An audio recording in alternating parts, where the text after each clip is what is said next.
Bab 153 Si kecil menaik tingkat. Warrior yang membalikkan tubuh menatap Sheila King.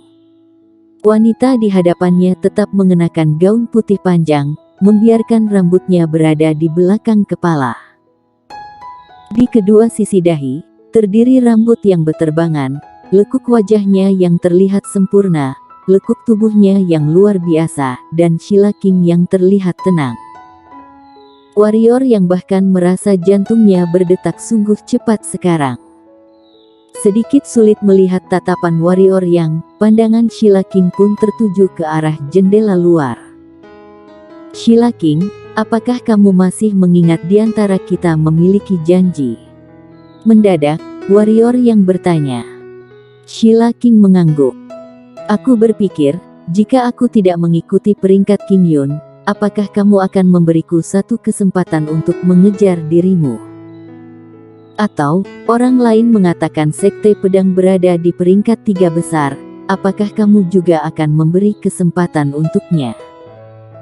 Dia telah memikirkan pertanyaan ini sejak awal, dia dengan Sheila King terjadi hubungan. Selama ini saat dia bersama Sheila King terus membantu dan membelanya. Sheila King melakukan ini karena warrior yang pribadi atau karena warrior yang bisa menaik ke peringkat King Yun, dan memberikan keuntungan untuk sekte pedang. Dia memikirkan pertanyaan ini, namun tidak dengan jawaban. Karena pada umumnya jawaban akan sangat mengejamkan. Sheila King terdiam sejenak dan berujar, apakah ada perbedaan? Tentu ada. Warrior yang berujar, jika karena sekte pedang, dan kamu menyetujuiku, maka, aku bisa memberitahu kepadamu, kamu tidak perlu melakukan hal tersebut. Aku, warrior yang akan membalas kebaikan kepada siapapun yang telah membantuku. Kamu pernah menolongiku, mewakili sekte pedang mengikuti peringkat King Yun, anggap saja ini balasan kebaikanku untukmu. Cinta tidak seperti kendo, tidak boleh ngasal bertindak, dan warrior yang mengerti akan hal tersebut. Jika Sheila King tidak menyukainya, dia tidak akan menggunakan peringkat King Yun untuk mengancamnya. Sesuai apa yang dikatakan, Sheila King pernah menolongi dia dan adiknya. Oleh karena itu, warrior yang mewakili sekte pedang mengikuti peringkat King Yun, anggap saja ini sebagai balasan.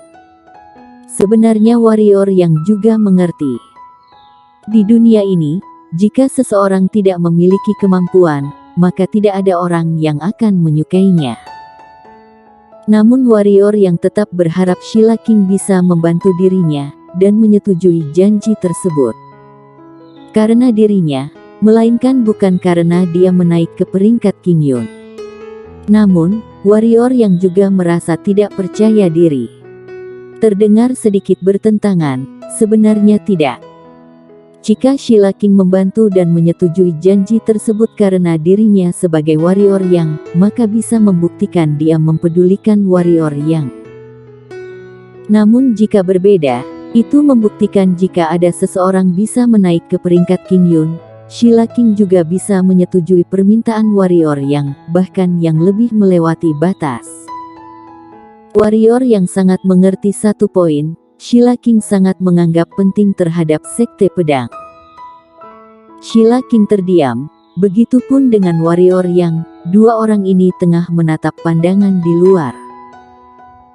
Cukup lama, Sheila King berujar, aku tidak membunuhmu di lembah penghancur jiwa, bukan karena kamu memiliki kemampuan menaik ke peringkat King Yun, namun karena kamu tanpa memikirkan nyawa sendiri untuk menolongku di pegunungan puluhan ribu.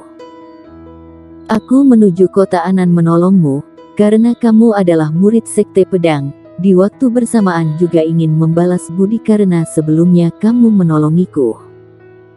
Sedangkan janji kita, meskipun aku ingin membangunkan sekte pedang, namun aku tidak akan menggunakan cara tersebut. Kamu menganggap rendah terhadapku, begitupun terhadap dirimu sendiri. Mendengar kata-kata Sheila King, warrior yang tersenyum, benar-benar dalam lubuk hatinya. Dia mengerti apa yang dimaksud oleh Sheila King. Sheila King membalikkan tangan kanannya. Sebuah pedang berwarna ungu muncul di tangan Sheila King, dan berujar, ini adalah pedang tingkat bawah, roh ungu. Mengikuti peringkat King Yun tidak hanya butuh kemampuan kuat, namun juga membutuhkan senjata hitam yang luar biasa. Memiliki pedang ini, kemampuanmu akan meningkat cukup tinggi. Hati warrior yang menghangat, namun dia tidak menerimanya. Pikirannya bergerak, timbullah suara di pedang tersebut. Dia menunjuk depan dan berujar, aku sudah memiliki senjata hitam. Kedua netra Sheila King memancarkan sekilas tatapan terkejut. Dia mengulurkan tangan menyentuh pedang tersebut, dan berujar, pedang yang unik. Kamu memiliki pedang ini, ditambah kemampuanmu, kekuatan akan meningkat pesat. Apakah pedang ini diberikan oleh orang tua misterius itu? Warrior yang mengangguk.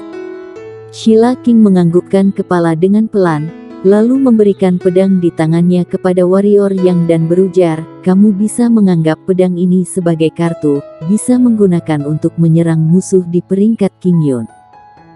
Gunakan saja pedang ini. Warrior yang tetap ingin menolak, karena dia merasa Sheila King lebih membutuhkan, namun Sheila King tidak memberikan kesempatan menolak untuknya.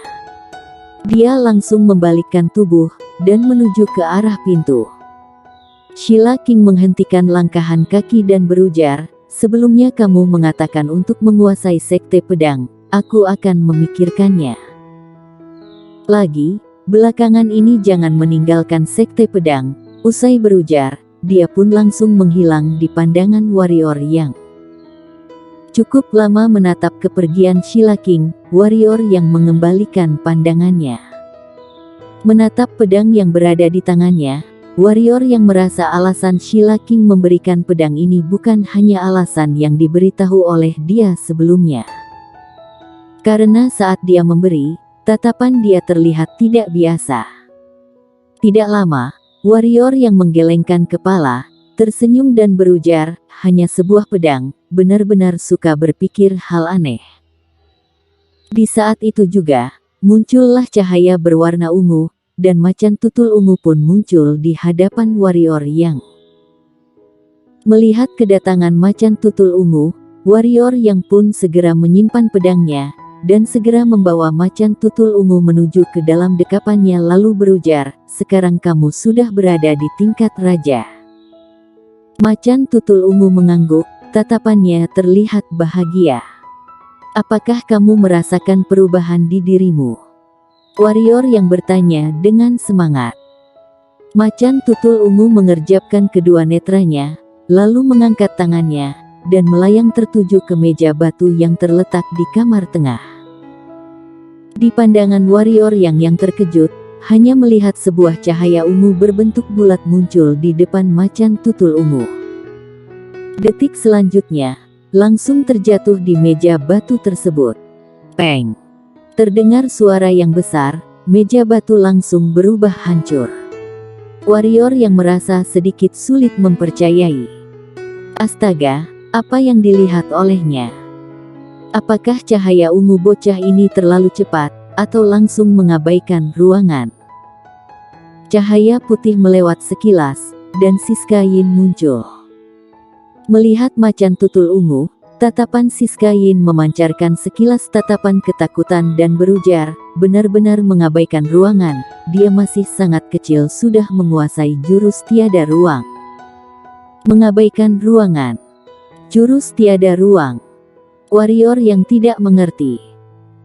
Siska Yin menarik napas dalam-dalam lalu berujar, setelah mencapai di alam bangsawan, kamu sudah akan mengerti. Usai berujar, dia pun tidak kembali berujar, dan menatap warrior yang serta macan tutul ungu dalam-dalam, lalu kembali memasuki pusaran warrior yang sedikit membara. Wanita ini selalu membiarkan dirinya penasaran. Jika tidak melihat dia adalah alam spiritual, dia akan benar-benar menghabiskannya. Tidak ada kemungkinan untuk mengharapkan Siska Yin. Warrior yang menatap macan tutul ungu dan berujar, si kecil, tunjukkan kepadaku sekali lagi. Macan tutul ungu mengangguk dan menggerakkan tangan, lalu sebuah cahaya ungu muncul di depannya. Detik selanjutnya, langsung muncul di tembok jarak jauh, dan tembok berhancuran. Warrior yang menarik napas dalam-dalam, kali ini dia melihat dengan jelas. Kecepatan cahaya ungu ini bukan terlalu cepat, namun karena benar-benar mengabaikan ruangan. Cara menyerang seperti ini, benar-benar menyeramkan. Dia juga merasa ketakutan, karena serangan ini benar-benar aneh. Apalagi saat kondisi menyerang secara diam-diam, jika si kecil menyerangnya, tentu dia tidak dapat menghindar, dan hanya bisa menerima cahaya ungu dari si kecil. Sebenarnya tidak bisa dijelaskan menyerang secara diam-diam, namun dia juga merasa ketakutan jika benar-benar melawan. Mengapa? Karena kecepatan si kecil saat berlari, serta cara aneh saat si kecil berlari. Jangan mengatakan dirinya, bahkan alam spiritual tidak bisa mengejarnya. Cara mengaburkan diri dan menyerang yang aneh, si kecil bisa dikatakan sebagai monster hitam yang luar biasa. Cukup lama, warrior yang tersenyum kaku. Untungnya, si kecil bersama dengannya. Oleh karena itu, dia tidak perlu merasa khawatir, justru merasa senang. Seharusnya dia merasa ketakutan jika si kecil adalah musuhnya. Sepertinya macan tutul ungu merasa cahaya berwarna ungu ini seru, oleh karena itu dia kembali melambaikan tangan menuju ke tembok kiri. Sebuah cahaya ungu langsung muncul di tembok kiri, dan muncul sebuah lubang. Detik selanjutnya, si kecil kembali melambaikan tangan menuju ke arah kanan. Hong! Tak lama, warrior yang belum tersadar, rumahnya telah hancur. Warrior yang segera memeluk si kecil yang kian kuat kabur dari kamar. Di luar kamar, hanya melihat rumah yang benar-benar hancur, dan warrior yang terlihat kebingungan. Sepertinya macan tutul ungu mengetahui dirinya melakukan kesalahan, dan menuju ke pundak warrior yang.